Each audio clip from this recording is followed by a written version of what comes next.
David, fight week, Las Vegas, Wilder Fury 2. Is it great to be? I mean, what's the buzz like? It's a big fight feel. Look in here, the press is packed. Everyone, you drive around Vegas, you see Fury's face, you see Wilder's face.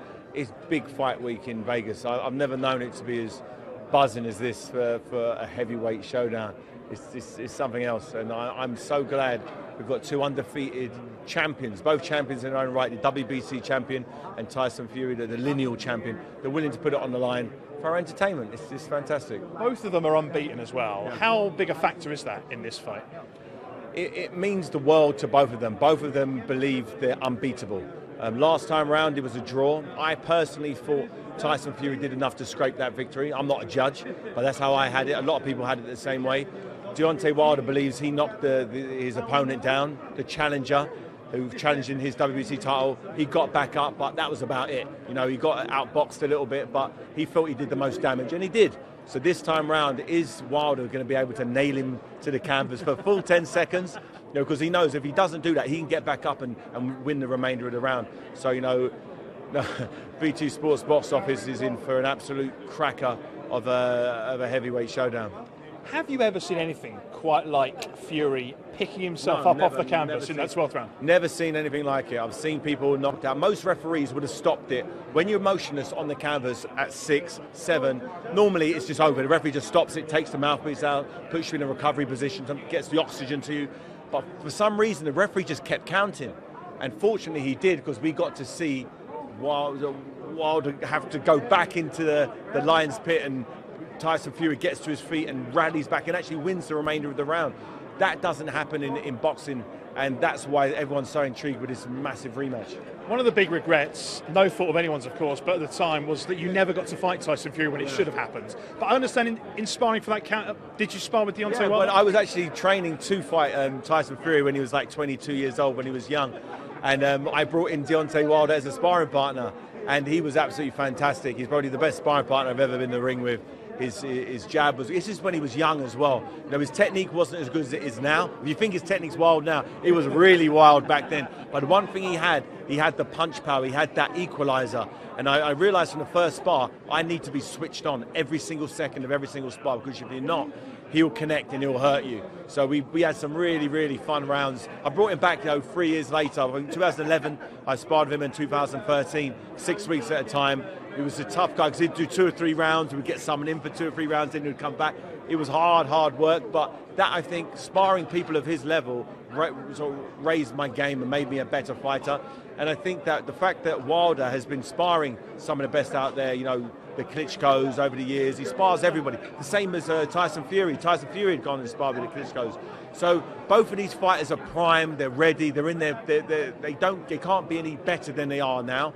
After the first fight, they both know a little bit more about each other, so I expect to see an even better, more high-skilled fight this time round. I think this first fight is going to surpass the first fight for drama, excitement, and we're in for probably one of the best heavyweight fights we've seen in many, many a year.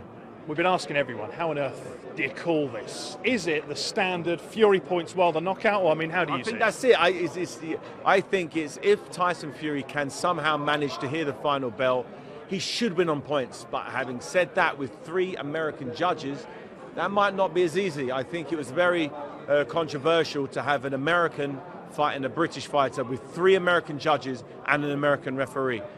I don't think that's fair. I think we should have 1 American, 1 British, and a neutral. And there may be a neutral referee. I've never known it to be so heavily weighted in one person's favour in terms of the judges and referees. I think that should have been picked up by the teams, but maybe Fury's looking at a knockout. Maybe he doesn't care about the judges. Maybe what he's been saying to us in the build-up, that he's going to go out and look for the knockout. Maybe he's telling the truth. You never know. That's why I cannot wait till Saturday night.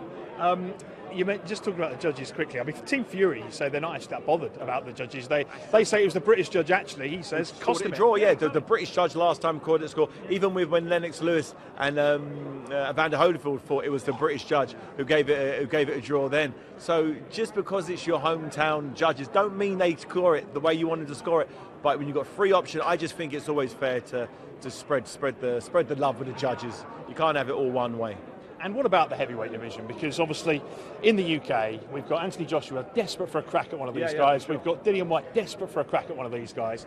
Will we ever see those fights? I think we will. I really think, you know, we're going to see the winner of this fight Anthony Joshua, and that one would be for all the marbles. You know, you got the WBC champion and then the lineal champion challenging the WBA, IBF, and WBO champion in Anthony Joshua. You know, I think that's like the ultimate of ultimate fights. Finally, we get an opportunity to see unequivocally who is the #1 undisputed champion on the planet. I think, you know, watching Anthony Joshua's last fight against Andy Ruiz Jr., the rematch, I thought he boxed better than he's ever boxed, but I didn't know he could box that well to orders with a game. I didn't know he could do it. He's shown me things I've never seen before, and I think we're going to see stuff from the winner of this fight that we haven't seen before. We're going to see either Wilder's punch power, Wilder's boxing ability, which you haven't seen, or we're going to see Tyson Fury's punch power. You know, I think we're going to see something from these fights because they're all in their peak and they're all fighting at the same time. In 2020, 2021, we're going to see, you know, the clash of the titans, the clash of whoever wins this, Wilder or Fury fighting AJ. That is it for heavyweight boxing. It will never have been that big in terms of the numbers generated, in terms of ticket sales. It's gonna be the biggest heavyweight clash in the history of heavyweight clashes, and this is the start of it. This one might do it, but the winner of this versus AJ, that's it. That's like a boxing fan's wet dream.